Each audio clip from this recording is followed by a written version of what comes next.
ഈ ധർണാ സമരം ഉദ്ഘാടനം ചെയ്ത് സംസാരിക്കുന്നതിനായി ഇടുക്കി രൂപതയുടെ മെത്രാൻ അഭിവന്ദ്യ മാർ ജോൺ നെല്ലിക്കുന്നേൽ പിതാവിനെ സ്നേഹപൂർവ്വം ക്ഷണിക്കുന്നു.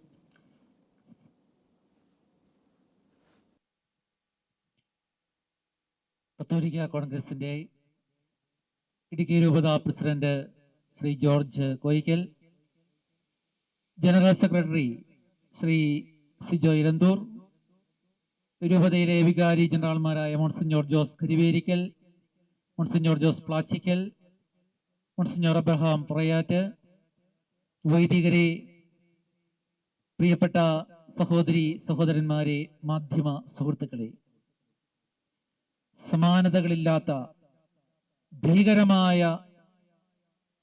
യാഥാർത്ഥ്യങ്ങളിലൂടെ കേരളത്തിലെ മലയോര ജനത കടന്നു പോവുകയാണ്. അവരുടെ ജീവിതത്തിൽ പ്രതീക്ഷ നഷ്ടപ്പെട്ടുകൊണ്ടിരിക്കുന്നു. ഭയവിഹുലങ്ങളായ സ്വപ്നങ്ങളാണ് അവരുടെ മുന്നിൽ. സുരക്ഷിതമായി കിടന്നുറങ്ങുവാൻ പോലും സാധിക്കാത്ത രീതിയിൽ വന്യമൃഗങ്ങളുടെ ശല്യം മൂലം, ഉപദ്രവം മൂലം കേരളത്തിലെ മലയോര ജനത, ഇടുക്കിയിലെ കർഷക ജനത വേദനിക്കുന്ന ഈ സാഹചര്യത്തിൽ ഈ ജനങ്ങളുടെ ദുഃഖവും ജനങ്ങളുടെ പ്രതിഷേധവും ബന്ധപ്പെട്ടവരുടെ മുന്നിൽ എത്തിക്കുവാൻ വേണ്ടിയാണ് കത്തോലിക്ക കോൺഗ്രസിന്റെ നേതൃത്വത്തിൽ ഇടുക്കി രൂപതയിലെ വിവിധ ഇടവകകളിൽ നിന്ന് പ്രതിനിധികൾ ഇവിടെ ഈ കത്തിയെരിയുന്ന സൂര്യന്റെ ചൂട് അവഗണിച്ചുകൊണ്ട് ഇടുക്കി ജില്ലാ കളക്ടറേറ്റിന് മുന്നിൽ ഇവിടെ എത്തിയിരിക്കുന്നത്. ഇവിടെ ആദരണീയനായ ശ്രീ ജോർജ് കോയിക്കൽ ഇന്ന് കേരളത്തിലെ മലയോര ജനത അഭിമുഖീകരിക്കുന്ന വിവിധ പ്രശ്നങ്ങളെ കുറിച്ച് നമ്മളോട് സൂചിപ്പിക്കുകയുണ്ടായി. എന്റെ പ്രിയപ്പെട്ട മാധ്യമ സുഹൃത്തുക്കളെ, നിങ്ങൾ ഈ കേരളത്തിന്റെ വിവിധ സ്ഥലങ്ങളിൽ യാത്ര ചെയ്യുന്നവരാണ്. നിങ്ങൾ ഈ കഴിഞ്ഞ ഒരാഴ്ചത്തെ പത്രമെടുത്ത് നോക്കുകയാണെങ്കിൽ എത്രയോ ചെറുപ്പക്കാരാണ് കാട്ടുപന്നി സ്കൂട്ടറിന്റെ മുന്നിൽ വന്നുപെട്ടത് കൊണ്ട് വീണ് അബോധാവസ്ഥയിൽ ആശുപത്രിയിൽ കിടക്കുന്നത്. അത് പാലക്കാടായിരിക്കാം, കൊല്ലത്തായിരിക്കാം, നമ്മുടെ മുഖ്യമന്ത്രിയുടെ നാടായ കണ്ണൂരായിരിക്കാം, അല്ലെങ്കിൽ ഇടുക്കിയിലായിരിക്കാം. പ്രിയപ്പെട്ടവരെ, കാട്ടാനയുടെ ശല്യം മൂലം ആറളം ഫാമിൽ എത്രയോ ആദിവാസികളാണ് കുരുതി കൊടുക്കപ്പെട്ടത്. ആദിവാസികളുടെയും കർഷകരുടെയും എല്ലാം ജീവനും സ്വത്തിനും പുല്ലുവില കൽപ്പിക്കുന്ന നിയമ സംവിധാനങ്ങളാണോ, സർക്കാർ സംവിധാനങ്ങളാണോ നമ്മുടെ നാട്ടിൽ ഭരണം നിർവഹിക്കുന്നത്? നമ്മുടെ ജില്ലാ കളക്ടറുടെ സമ്മേളനത്തിൽ സൂചിപ്പിച്ച കാര്യം ശ്രീ ജോർജ് കോയിക്കൽ ഇവിടെ പറയുകയുണ്ടായി. അത് പത്രമാധ്യമങ്ങൾ അച്ചടിച്ചു വന്നതാണ്. മൃഗങ്ങളെ പ്രകോപിപ്പിച്ചു കഴിഞ്ഞാൽ അതിനുള്ള ശിക്ഷയെക്കുറിച്ച് ബന്ധപ്പെട്ട ജനപ്രതിനിധികളെല്ലാം ഉണ്ടായിരുന്ന മീറ്റിംഗിലാണ് നമ്മുടെ ജില്ലാ കളക്ടർ സൂചിപ്പിച്ചത്. ഈ മൃഗങ്ങൾ അധിവസിക്കുന്നത് കാട്ടിലല്ലേ?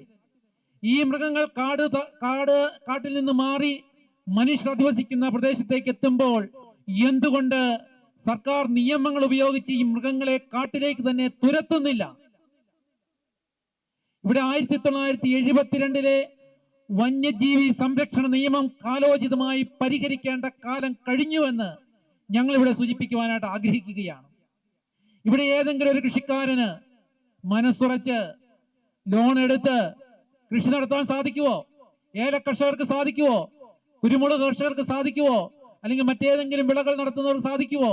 കാട്ടുപന്നി ആക്രമിക്കും, കുരങ്ങ് വന്ന് കർഷകരോടുള്ള ദേഷ്യം പ്രകടിപ്പിക്കാവുന്ന രീതിയിൽ എന്തോ അപരാധം അവനോട് ചെയ്തു എന്ന രീതിയിൽ ഏലത്തിന്റെ എല്ലാ ചിമ്പുകളും വലിച്ചു കീറി കുടിച്ചു പോകുമ്പോൾ പ്രിയപ്പെട്ടവരെ, നമ്മുടെ കർഷകരുടെ സ്വപ്നങ്ങളെല്ലാം മണ്ണോട് ചേരുകയാണ്. അതുകൊണ്ടല്ലേ ഇടുക്കി ജില്ലയിൽ നിന്ന് ജനം കുടിയിറങ്ങുന്നത്? അതുകൊണ്ടല്ലേ മറ്റൊരു ജില്ലയിലും സംഭവിക്കാത്ത രീതിയിൽ ഇവിടെ ജനസംഖ്യയിൽ ഗണ്യമായ കുറവ് വരുന്നത്?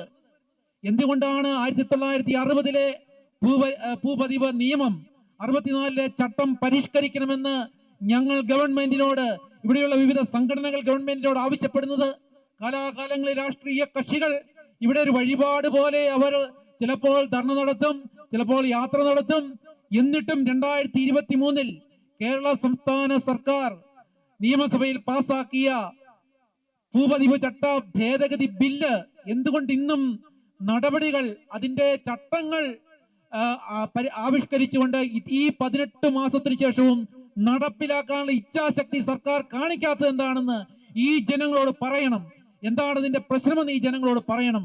പ്രിയപ്പെട്ടവരെ, 1950-കളിൽ ഗ്രോമോർ ഫുഡ് ആ സംവിധാനത്തിന്റെ പിന്നാലെയാണ് വിവിധ പ്രദേശങ്ങളിൽ നിന്ന് കർഷകർ ഈ മലയോര മേഖലകളിലേക്ക് കടന്നു വന്നിരിക്കുന്നത്. ഇന്നിവിടെ മനുഷ്യർക്ക് ജീവിക്കുവാനായിട്ട് സാധിക്കുന്നില്ല.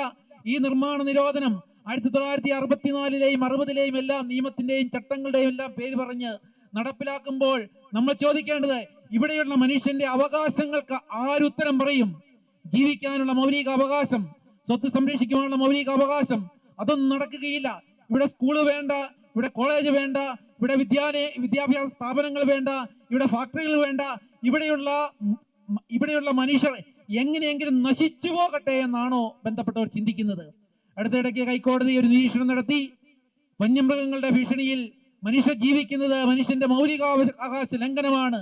അതുകൊണ്ട് ഞങ്ങൾ ഉദ്യോഗസ്ഥരോട് ചോദിക്കുകയാണ്, ഞങ്ങൾ കളക്ടറോട് ചോദിക്കുകയാണ്, ഈ ജില്ലയിലെ മറ്റ് ഉദ്യോഗസ്ഥരോട് ചോദിക്കുകയാണ്, എങ്ങനെ ഈ നാട്ടിലെ ജനങ്ങൾ ജീവിക്കണമെന്നാണ് നിങ്ങൾ പറഞ്ഞു തരുന്നത്?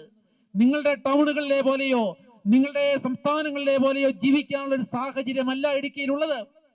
അതുകൊണ്ട് ഇടുക്കിയിലെ ഭൂവിഷയങ്ങൾക്ക് അടിയന്തരമായ പരിഹാരം ഉണ്ടാകണം. ഇവിടെ പാറമടകൾ അനുവദിക്കുന്നില്ല. അതിന്റെ ഫലമായിട്ട് എന്താണ് സംഭവിക്കുന്നത്? നിർമ്മാണ ചെലവ് 4-5 മടങ്ങ് വർദ്ധിക്കുകയാണ്.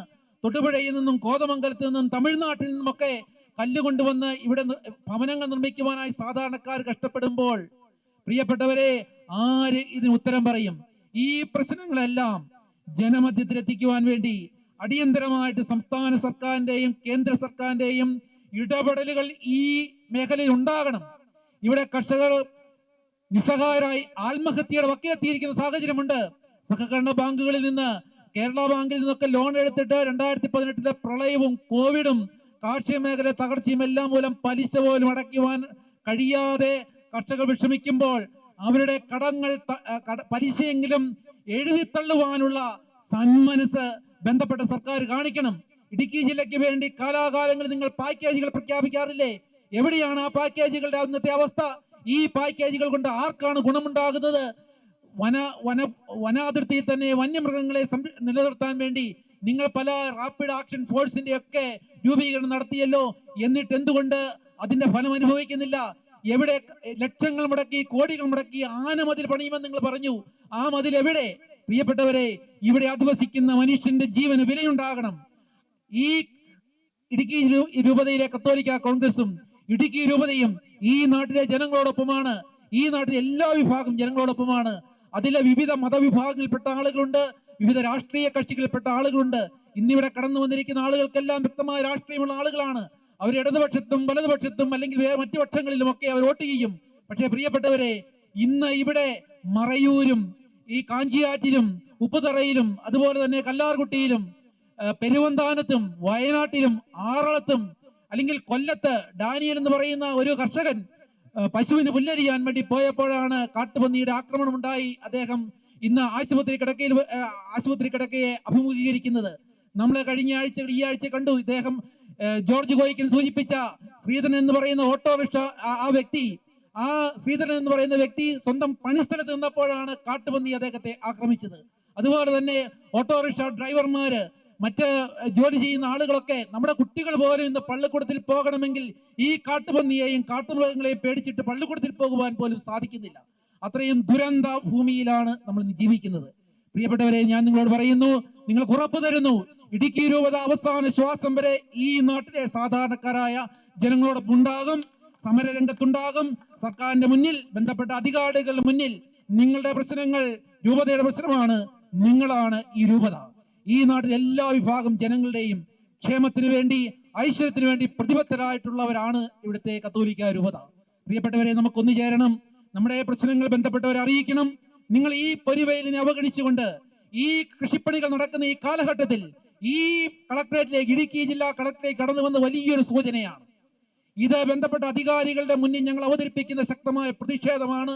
ഈ പ്രതിഷേധം തുടരുക തന്നെ ചെയ്യുമെന്ന് ഉറക്കെ പ്രഖ്യാപിച്ചുകൊണ്ട് ഇവിടെ വന്നിരിക്കുന്ന, വിവിധ പ്രദേശങ്ങൾ വന്നിരിക്കുന്ന എല്ലാ സുഹൃത്തുക്കൾക്കും, എല്ലാ സഹോദരങ്ങൾക്കും അഭിവാദ്യങ്ങൾ അർപ്പിച്ചുകൊണ്ട്, പ്രിയപ്പെട്ട മാധ്യമ പ്രവർത്തകരെ, നിങ്ങൾ കേരളത്തിലും ഭാരതത്തിലും ഈ കർഷകരുടെ പ്രതിഷേധം അത് ഇടുക്കിയിലെ മാത്രമല്ല, വയനാട്ടിലെയും ആദിവാസികളുടെയും മൂന്നാറ്റിലെയും ഇവിടെ മലയാളം സംസാരിക്കുന്നവരുണ്ട്, തമിഴ് സംസാരിക്കുന്നവരുണ്ട്, കന്നഡ സംസാരിക്കുന്നവരുണ്ട്. അവിടെ എല്ലാവരുടെയും പ്രതിഷേധവും വേദനയും ജനമധ്യത്തിൽ എത്തിക്കണമെന്ന് ശക്തമായിട്ട് അഭ്യർത്ഥിച്ചുകൊണ്ട്, ആഹ്വാനം ചെയ്തുകൊണ്ട് സർക്കാർ അടിയന്തരമായിട്ട് ഇടപെടണമെന്ന് സർക്കാരിനോട് ആവശ്യപ്പെട്ടുകൊണ്ട് ഈ പ്രതിഷേധ സമരം നിങ്ങളുടെ എല്ലാവരുടെയും അനുവാദത്തോടുകൂടി ഉദ്ഘാടനം ചെയ്യുന്നു. നന്ദി, നമസ്കാരം. അടുത്തതായി ഈ ധർണാ സമരത്തിന് സമര സന്ദേശം